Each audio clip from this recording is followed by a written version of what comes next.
নমস্কাৰ বন্ধুসকল, বহুত দিনৰ মূৰত আকৌ ভিডিঅ'লৈ আহিলোঁ।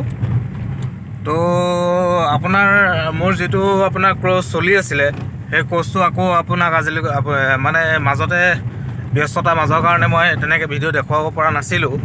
কিন্তু আজি আকৌ এজন আমাৰ চালকক নাইট ট্ৰেইনিং দি আছোঁ আৰু তেখেতক আমি দেখুৱাইছোঁ এবাৰ।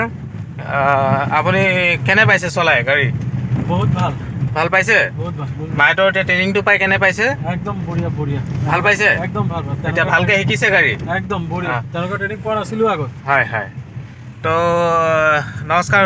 সেইকাৰণে বন্ধুসকল, আপোনালোকক তেনেকৈ মই ভিডিঅ' দিব পৰা নাছিলোঁ, কিন্তু আমাৰ ক্লাছটো কণ্টিনিউ চলি আছে।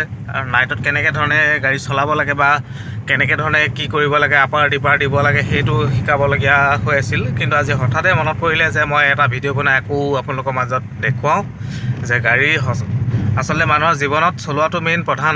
গাড়ীখন যদি আপোনাৰ এক্সিডেণ্ট কিয় কাৰণে হয়, আমাৰ ভুলৰ কাৰণে হয়। আপাৰ ডিপাৰ পৰা ৰাইটৰ মানে যিটো কটাকটি, লেফ্ট ৰাইট এইখিনি বস্তু আমাৰ যদি চিজিলকৈ কৰা যায়, তেতিয়াহ'লে আমাৰ গাড়ী কেতিয়াও এক্সিডেণ্ট হোৱাৰ সম্ভাৱনা নাথাকে। সেইকাৰণে মই ৰাতি গাড়ী চলোৱাটো খুব গুৰুত্বপূৰ্ণ বুলি ভাবোঁ আৰু ভালকৈ শিকোৱাটো মই চেষ্টা কৰোঁ। আৰু আপোনালোকক ক'বলৈ পাই ভাল পাম যে কণ্টিনিউ আমাৰ যিটো ক্লাছ, ড্ৰাইভিং চেণ্টাৰৰ যিটো ক্লাছ বিনামূলীয়া, সেইটো চলি আছে আপোনালোকৰ আশীৰ্বাদত।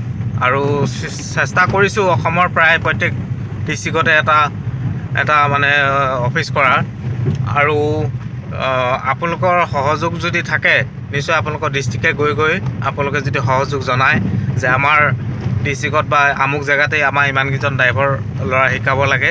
যিহেতু আমাৰ এতিয়া বৰ্তমান নিবনুৱা সংখ্যা খুব বেছিকৈ বাঢ়ি গৈছে। অকল গভৰ্ণমেণ্টৰ চাকৰিৰ কাৰণেই লাগি আছে, কিন্তু জীৱনত গভৰ্ণমেণ্ট চাকৰি নকৰিলেও আজিকালি গাড়ী এখন চলালেও 20-25 হাজাৰ টকা দৰমহা পায়, সুন্দৰকৈ এটা পৰিয়াল চলিব পাৰে। সেইকাৰণে নিবনুৱা সমস্যাও দূৰ হ'ব আৰু সেই প্ৰচেষ্টা আমি চেষ্টা কৰি আছোঁ। আপোনালোকে যদি আশীৰ্বাদ কৰে, নিশ্চয় সফল হ'বলৈ চেষ্টা কৰিম।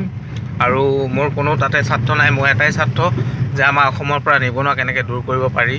আৰু আমাৰ অসমীয়া এটা ল'ৰা ছোৱালী এটা কথা কি আছে, পঢ়ি শুনি কিবা এটা চাকৰিত যোৱা। কিন্তু এটা কথা হয়, বৰ্তমান আমাৰ নিবনুৱা সংখ্যা যিমান বাঢ়ি গৈছে, চাকৰিৰ সংখ্যাটো সিমান নাই।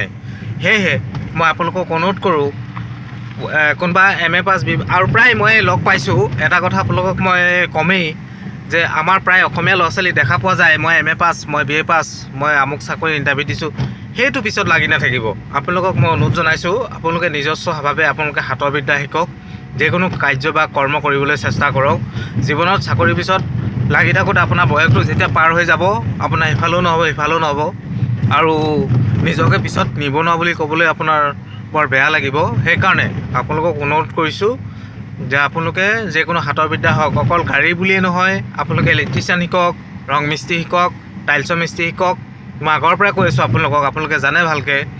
এই বস্তুটো আপোনালোকে চেষ্টা কৰক যে নিবনুৱা দূৰ হ'বৰ কাৰণে অকল গভৰ্ণমেণ্টৰ চাকৰিৰ কাৰণে নহয়। চাকৰিটো মানুহৰ জীৱনত, শুনক, মানুহৰ চাকৰিটো মেইন বস্তু নহয় জীৱনত। মানুহৰ জীৱনত হ'ল যিকোনো এটা কৰ্ম কৰি, মানুহৰ দুদিনীয়া জীৱনটো বহুত বেছি দিনীয়া নহয়, কিন্তু জীয়াই থাকোঁতে যিকোনো কৰ্ম কৰি মানুহৰ জীৱনটো উপভোগ কৰিব পাৰে।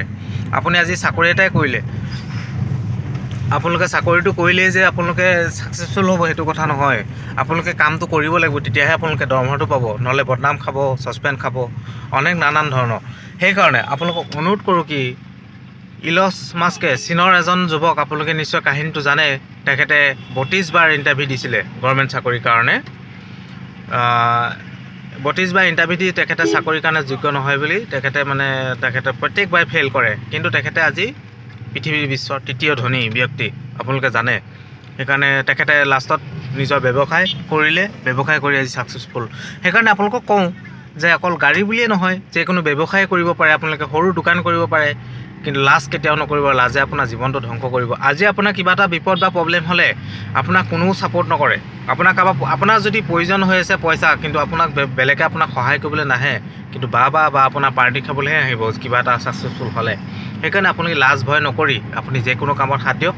আৰু আমাৰ অসমীয়া আজিকালি দেখা পোৱা যায়, আমাৰ অসমীয়া যুৱক যুৱতীয়ে প্ৰায় নিজস্বভাৱে কাম কৰি গৈছে সেইকাৰণে আপোনালোকে নিজেই চেষ্টা কৰক সৰু কৰি পাণ দোকানে দিয়ক তামোল দোকানে দিয়ক গাড়ীয়ে শিকক বা আপোনাৰ ৰঙৰ মিস্ত্ৰী হওক যিকোনো কামত আপোনালোকে আগবাঢ়ি যাওক আপোনালোকে ছাকচেছফুল হ'ব আৰু মোৰ নিজৰ কাম মই যিখিনি কৰিব পাৰি যিহেতু মই ব্যস্ততাৰ মাজতো মই নিজৰ কামখিনি কৰিবলৈ চেষ্টা কৰিছোঁ নিবনুৱা 10জনক মই ভাত দিবলৈ চেষ্টা কৰিছোঁ আৰু এইখিনিকে চেষ্টা কৰি আপোনালোকে যদি আশীৰ্বাদ কৰে আগুৱাই যাব পাৰিম আৰু আপোনালোকক মই অনুৰোধ কৰিলোঁ আপোনালোকৰ যদি কোনোবা ডিষ্ট্ৰিক্টত কেনেকৈ গাড়ী শিকাব লাগে নিশ্চয় আপোনালোকে মোক জনাব মই আপোনালোকৰ ডিষ্ট্ৰিক্টত গৈ 10-20জন শিকো মোক এটাই আপোনালোকক অনুৰোধ কৰিম তাতে মোৰ থকাৰ ব্যৱস্থাটো আপোনালোকে কৰি দিব বাকী একো চিন্তা কৰিব নালাগে গাড়ী সম্পূৰ্ণ শিকোৱাটো মোৰ ব্যৱস্থা কৰিম মই এইকেইটাই কথা কৈ আৰু এতিয়া মোৰ নিজৰ কামত ব্যস্ত তেখেতক শিকাই আছোঁ আপোনাৰ মতামত লাষ্টত আপোনাৰ গাড়ী শিকি কেনে পাইছে আপুনি ভালকৈ চলাব পাৰিছে একদম পুৰা ধুনীয়াকৈ পাৰিছে তো আপুনি এতিয়া নিজে মানে গাড়ী চলাই আপুনি ভাত খাব পাৰিব আৰামছে পাৰিব কোনো অসুবিধা নাই ঠিক আছে আপুনিতো আগতে বেলেগ কাম কৰি আছিলে এতিয়া গাড়ী ভাল পাইছেনে গাড়ী বহুত ভাল পাইছে ঠিক আছে ধন্যবাদ নমস্কাৰ থেংক ইউ বন্ধুসকল আজি ইয়াতে ভিডিঅ'টো ইয়াতে সমাপ্ত দিলোঁ জয় অসম